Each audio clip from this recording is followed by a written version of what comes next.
कागद केवढा मोठा आहे? पास नाही आहे माझ्याकडे, काहीच नाही. कार्यालय काही येत नाही. काय करा? अटक करा, अटक करा, अटक करा. काही छानपणा करायची गरज नाही. काय रे, कार्यालयात येत नाही. काय दादागिरी लागून गेली आहे. साले विदर्भात येणार, आमच्या उरावर बसणार, आमच्या उरावर बसणार.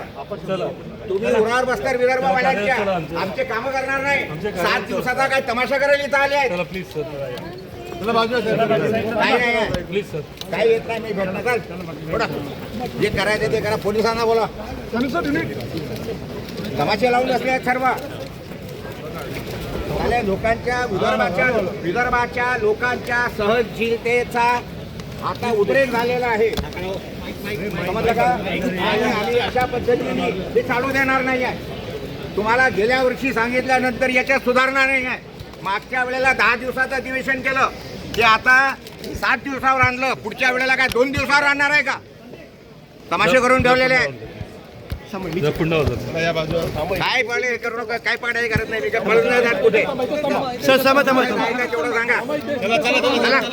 Please sir. अजिबात काही हे नाही. जे तमाशे जे लावलेले आहेत ते सगळे तमाशे सगळे बंद व्हायला पाहिजे.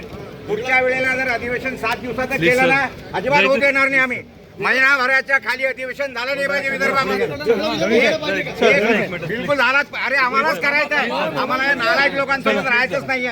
हे सरकार दिवाळखोर सरकार आहे. ज्याच्यावर 10 लाख कोटीचं कर्ज आहे ऑलरेडी, ज्या सरकारवर ऑलरेडी 10 लाख कोटीचं कर्ज आहे, अशा या राज्यामध्ये दिवाळखोर राज्यामध्ये राहून विदर्भावाल्यांना करायचं काय? बिलकुल राहायचं नाही आम्हाला. काही मतलब नाही. गोष्ट कशी आहे माहितीये का? गेल्या वेळेला यांनी केवळ 14 दिवसाचं अधिवेशन केलं. त्या 4 दिवस सुटीचे गेले. 10 दिवसाचं अधिवेशन झालं.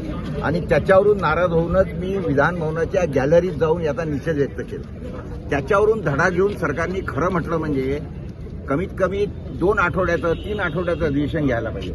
आमच्या जखमांवर मीठ चोळण्याकरिता आता ते अधिवेशन केवळ 7 दिवसावर आणलं.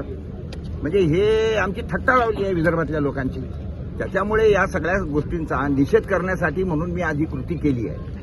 भाजप आमदारांचं म्हणणं पडलं की एखाद्या मतदारसंघामधनं प्रकाश कोरेंनी निवडणूक लढवावी, निवडून यावं आणि मग विदर्भाचा सध्याच्या घडीला परिस्थिती अशी झालेली आहे की आमदार व्हावं अशी आता माझी अजिबात इच्छा नाही. आतापर्यंत होती, पण आता आमदारांची ज्या पद्धतीने लोक शिव्या घालतात आमदारांना, त्याच्यामुळे आता आमदारांच्या लेव्हलला जाऊन माझी बदनामी करून घ्यायची माझी इच्छा नाही. मी जे बोलतो आहे याच्यावरून आमदारांनी माझ्यावर हक्कभंग दाखल करावा की मी आमदारांना कमी लेखलं म्हणून, अशी माझी प्रामाणिक इच्छा आहे. आणि गोष्ट अशी आहे की निवडून येणं हे माझ्यासाठी गरजेचं नाही. मी ज्या पद्धतीने आमदार नसतानाही लोकांची कामं करतो, आज जो माझ्या मागे जनप्रतिनिधी लोक आहेत, ती आमदारांपेक्षा मोठी गोष्ट आहे. आमदार कशाला व्हायचे? लोकांची कामं करायलाच ना. मी आमदार नसताना जर ती कामं करू शकतो, त्याच्यापेक्षा जास्त याच्यामध्ये करू शकतो. मला असं वाटतं की माझ्यासाठी आमदार होणं ही काय म्हणतो त्याला डिग्रेडेशन आहे, डिमोशन आहे. ते पोलिसांना बिचाऱ्यांना त्यांची कामं करणं गरजेचं आहे. त्याच्यामध्ये पोलिसांची काही चूक नाही आहे, एक लक्षात घ्या. त्यांना शेवटी काय सुरक्षेसाठी ते असतात. त्यांनी त्याच्यानंतर हे जर झालं ते काय म्हणतो त्याला मी नियमाला भंग करून झालं, त्याच्यामुळे त्यांनी मला अरेस्ट केली.